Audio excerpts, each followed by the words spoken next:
بسم اللہ الرحمن الرحیم۔ عزیز طلباء السلام علیکم۔ سیکنڈ ایئر اسلامیات اختیاری حدیث نمبر 40 آج ہم پڑھیں گے۔ سب سے پہلے حدیث کا متن اور اس کا ترجمہ پڑھتے ہیں۔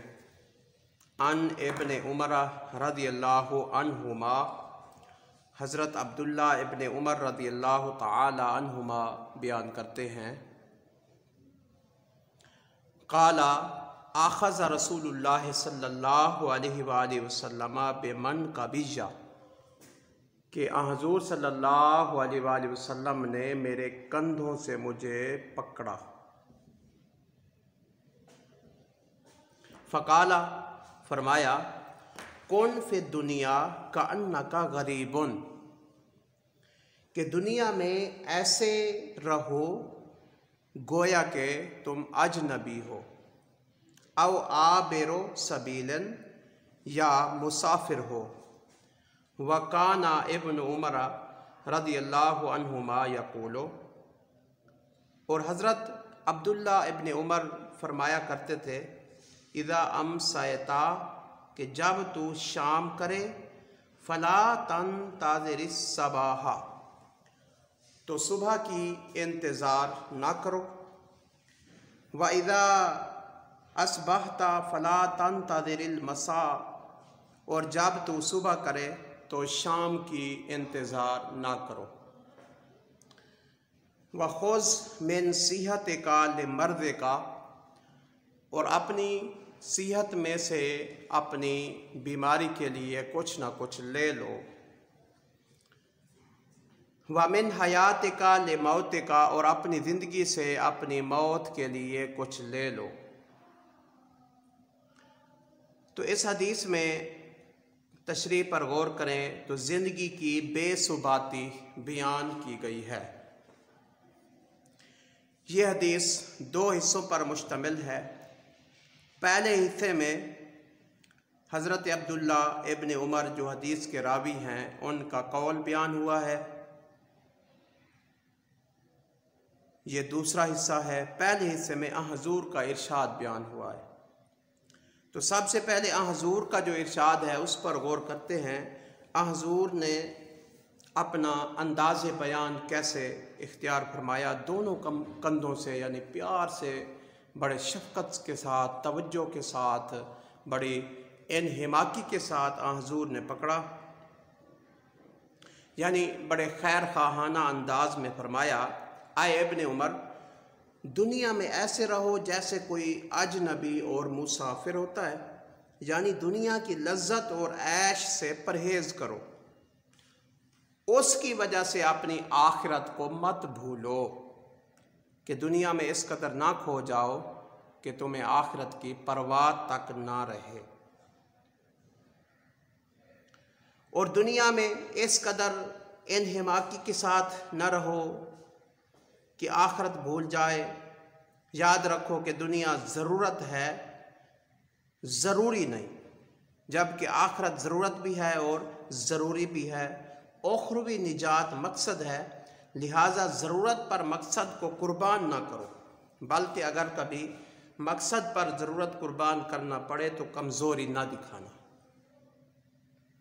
تو اس میں ایک تمثیل بیان کی گئی ہے، یعنی جس طرح مسافر راستے کو منزل نہیں بناتا، زاد راہ رکھتا ہے، سفر کی تکالیف صبر و تحمل سے برداشت کرتا ہے، تم بھی اسی طرح دنیا کے مسافر خانے کو منزل مت سمجھو۔ منزل آخرت ہے اور زندگی سفر ہے۔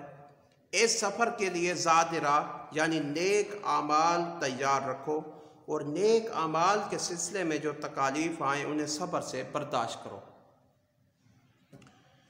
تو اس حدیث میں بیٹا رہبانیت کی تردید کی گئی ہے، یعنی اسلام یہ نہیں کہتا کہ تم جنگلوں میں بھاگ جاؤ، غاروں میں چھپ جاؤ، صرف مسجد کو ہی سنبھال لو، نہیں، بلکہ حسب ضرورت دنیا کی جائز اور حلال لذتیں بھی حاصل کرو، ان سے پرہیز نہ کرو۔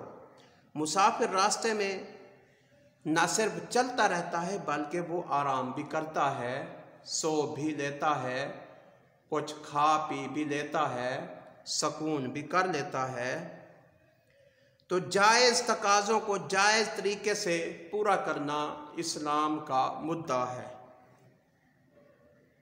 جس طرح مسافر پر راستے میں کوئی ڈاکو حملہ کرے تو وہ حسب طاقت مقابلہ بھی کرتا ہے، ایسے خطرات سے نمٹنے کے لیے وہ خاطر خواہ طاقت فراہم کرتا ہے۔ یہ نہیں ہے کہ وہ صرف اپنے سفر پہ توجہ دیتا ہے۔ اگرچہ دنیا کی زندگی میں ایمان اور اعمال کے ڈاکوؤں یعنی کفار کا مقابلہ کرنا پڑے تو ایک طرف تماشا کھا کر دوسرا رخسار آگے نہ کرو بلکہ اس کا مقابلہ کرو، جیسا کہ دوسری حدیث مبارکہ ہے من رأى منکم منکرا فلیغیرہ بیدہ، کہ تم میں سے کوئی اگر برائی کو دیکھتا ہے تو اسے چاہیے کہ وہ اسے اپنے ہاتھ سے روکے، فَإِن لَمْ يَسْتَطِعْ فَبِلِسَانِهِ، اگر ہاتھ سے روکنے کی طاقت نہیں رکھتا تو وہ زبان سے روکے، فَإِن لَمْ يَسْتَطِعْ فَبِقَلْبِهِ، اگر وہ بھی طاقت نہیں ہے تو دل میں برا جانے تاکہ خود بچ سکے۔ تو اسلام میں یہ حکم دیا گیا ہے کہ اپنی زندگی کو میانہ روی کے ساتھ اختیار کرو، گزارو۔ تو اس حدیث میں سادگی، کفایت یاری، قناعت، صبر، سخاوت سے زندگی بسر کرنے کا حکم دیا گیا ہے۔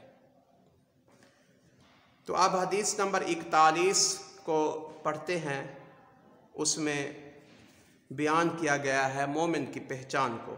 ان ابی محمد عبداللہ بن عمرو بن عاص رضی اللہ تعالی عنہما، حضرت ابو محمد عبداللہ بن عمرو بن عاص رضی اللہ تعالی عنہما سے روایت ہے، قال، فرمایا، قال رسول اللہ صلی اللہ علیہ وآلہ وسلم، حضور نے ارشاد فرمایا، لا یؤمن احدکم، تم میں سے کوئی اس وقت تک مومن نہیں ہو سکتا، حتی یکون ہواہ تبعا لما جئت بہ، یہاں تک کہ اس کی خواہشات میرے لائے ہوئے دین کے مطابق نہ ہو جائیں۔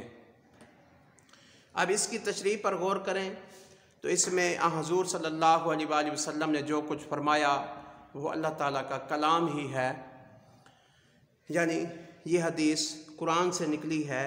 قرآن مجید میں ارشاد ہوا من یطع الرسول فقد اطاع اللہ، جو رسول کی تابعداری کرتا ہے وہ بے شک اللہ کی تابعداری کرتا ہے۔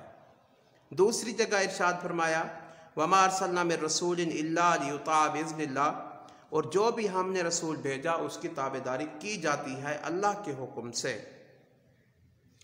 تو حضور کی اطاعت کو دین کی اصل بنیاد قرار دیا گیا کہ کوئی شخص اس وقت تک دائرہ اسلام ایمان میں داخل نہیں ہوتا جب تک کہ وہ کلمہ لا الہ الا اللہ محمد رسول اللہ پر ایمان نہیں لاتا۔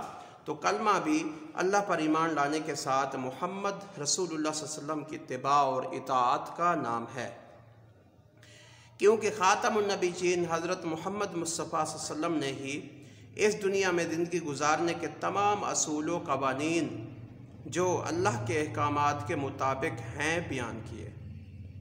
خاتم النبیین حضرت محمد صلی اللہ علیہ وسلم نے فرمایا کہ جب تک کوئی شخص اپنی نفسانی خواہشات، جذبات، احساسات کو شریعت کے مطابق نہ ڈھال لے اس وقت تک وہ مومن نہیں ہو سکتا۔ قرآن مجید میں ارشاد ہوا قل ان کنتم تحبون اللہ فاتبعونی یحببکم اللہ، فرما دیجیے اگر تم اللہ تعالیٰ سے محبت کرنا چاہتے ہو تو میری راہ چلو۔ یہاں اطاعت کا حکم یہاں بھی آ گیا تو اس کا نتیجہ یہ ملے گا کہ اللہ تعالیٰ محبت کرے گا۔ تو خرد نے کہہ بھی دیا لا الہ الا اللہ تو کیا حاصل، دل و نگاہ مسلمان نہیں تو کچھ نہیں۔ یہ اس حدیث کا مدعا ہے، یعنی اگر حضور سے محبت ہے تو پھر اتباع اور تابعداری کرنا ضروری ہے۔ تو بیٹا یہ دو حدیثیں آج ہم نے پڑھی ہیں، اس کا ترجمہ اور تشریح آپ نے یاد کرنا ہے اور MCQ شارٹ کوئسچن یاد کرنے ہیں۔ تو اللہ تعالیٰ آپ کو سلامت رکھے۔ السلام علیکم۔